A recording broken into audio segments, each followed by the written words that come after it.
Hello everyone and welcome to today's Drama Hospital recap. As always, don't forget to subscribe so you don't miss any of our videos or recaps. Really fast, there's a video that just went up right before this one. It's titled Important Information About General Hospital Recaps. Watch it. It's going to have a lot of information about recaps now and from now on. But for right now, let's get to today's recap. Late upload because I was at the Met for the first time. Yay! Okay. At the boxing rink. I know. I don't care. Nina calls Curtis to find out what he's found out about Crimson, and he's on his way to talk to her. Dante and Nathan are also there, and Dante feels the need to talk to Curtis before he leaves about Valerie, and Curtis is like, yeah, no, don't talk to me about respect or respecting Valerie. And while Dante and Nathan are boxing, Dante has to admit that Curtis kind of had a point, although he hates that he has to admit that. And Dante urges Nathan to tell Maxie about Claudette because it's building a wall between them every time they don't talk about it because, you know, the man who cheated on his wife and covered it up is now the relationship expert. What else? At Crimson, Maxie and Nina are brainstorming, and someone's doing a guest feature, and it's Josie. And look him up, I did, and he's pretty awesome. So he's impressed with, and it's actually him. So he's impressed with how they dealt with the sabotage. Although I think it's risky telling, like talking so openly about the sabotage when like you made it seem to your readers that like it was meant to be. But whatever. That's just my personal thing. So he's kind of worried what would happen with his issue, and Curtis comes in, Nina introduces everyone, and sends Maxie and Josie out to talk concepts, and Josie actually enjoys a challenge and isn't, like, afraid of the sabotage, like, it hasn't, like, turned him off to it. So Nina tells Curtis that Julian hired her as a placeholder until he could haunt publication of Crimson. Is that a clue? I think that's a clue. And Josie compliments Maxie on her shoes, and she's like, oh, I can't take credit. My boyfriend got them for me. He has great taste, which is what I'm afraid of. And Josie's like, what are you talking about? And Maxie's like, well, something about his ex-girlfriend. And he tells her to burrow the past and focus on the great thing they have. And then she hugs him, and she's like, you should be a relationship expert if you ever decide to take on another career. So then, wouldn't you know it, Nathan comes in. And Josie actually has to go to LA, like, right now because there's a fashion emergency. And the feature is still going to happen and probably on footwear. Nina comes out and Maxie fills her in on the last few minutes.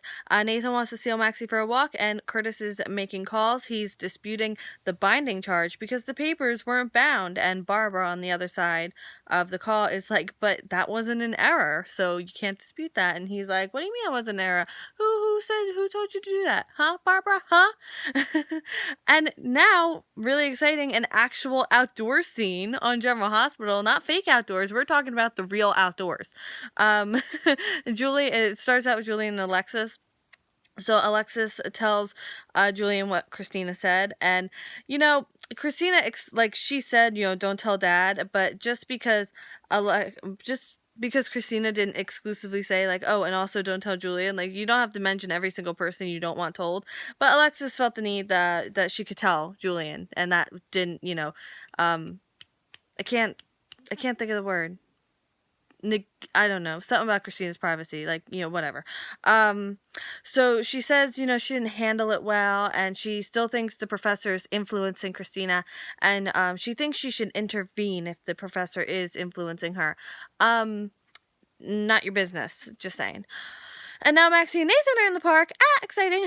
And Nathan wants to be honest about Claudette, and Maxie's like, no, it's in the past. But he continues, and he's like, Claudette was my wife. And yeah, that went over just about as well as you think it did.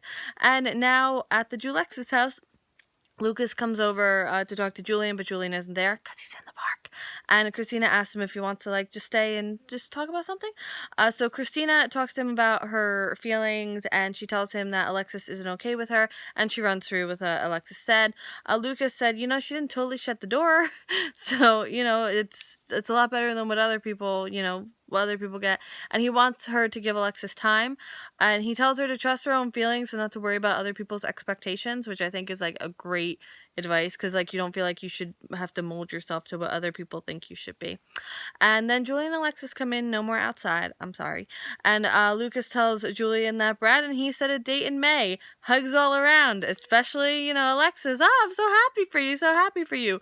Way to, like, salt the wound for Christina. Like, seriously. So Julian's seen at the office, and Lucas has to go to the hospital. So they're both headed out, leaving those two together. at Jason's place. Jason is assembling something for Jake's room, and Sam helps by, making the whole thing. And he's making his place feel like home. And Sam tells Jason about the whole Ponzi scheme, Rachel Berlin, Raymond Berlin, that whole drama. And Sam and Jason are putting together, the blackmail, and then, Hayden living at Windermere, and then Hayden getting shot. And Sam starts to wonder if the bullet was meant for Hayden. So they have a second gunman theory, but they think the target was Rachel Berlin, not Hayden Barnes. So, almost there, but not quite. At Nicholas's room at the Metro Court. Just saying, I expected throughout this whole scene for Elizabeth to, walk out of the other room. But, yeah, it didn't happen. So Hayden comes over, and she tells Nicholas that what they have/had was real. She brings up, getting shot in the head, but not, accusatorily. She's just saying, that's what happened when I tried to blow up the Jason secret. And then Nicholas has a nerve to say the bullet was an unfortunate accident. Yeah, okay, he's a really good actor. Nicholas, Tyler Christopher's always been a good actor, but Nicholas, great actor. And he thinks she didn't leave him side at the hospital because he was vulnerable. And he says even if her intentions and love was real, he would be second-guessing her motives. And he says their marriage is over. And when he said that, I was like, oh, sweetheart, no, you just literally, no. So she's shocked, and he says their marriage was a fraud, so the prenup will be invalid. So he's going to leave her high and dry, but she can keep the personal items he bought for her. And she closes the door and goes, I don't think so. And I'm like, drop the bomb, Hayden, drop it. Tell him everything you know, and tell him you have evidence and a third party has. Just go for it. And I'm like, not this episode, but exciting week ahead. And that end scene, woo. So Maxie is is a bit shocked about the wife news, to say the least. And Nathan knows, and she's like, she says to Nathan, she's like, all the horrible things about me, especially the bad things, and yet you didn't tell me this. Christina is bitter, needless to say.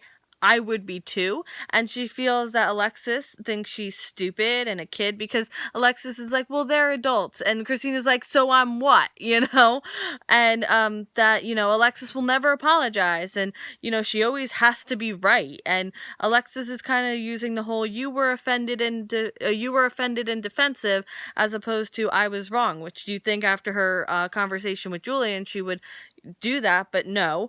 So Christina storms out, understandably, because the situation didn't get better.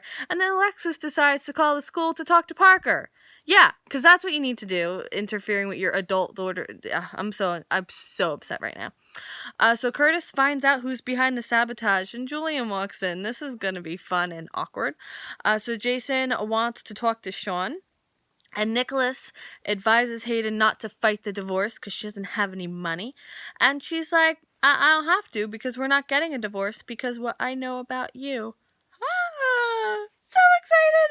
All right. Thank you so much for watching today's video. Don't forget to vote for Character of the Week, your favorite character, who you thought stood out, all that fun stuff. And I will see you Monday for more Drama Hospital. I hope you have a great day. Bye.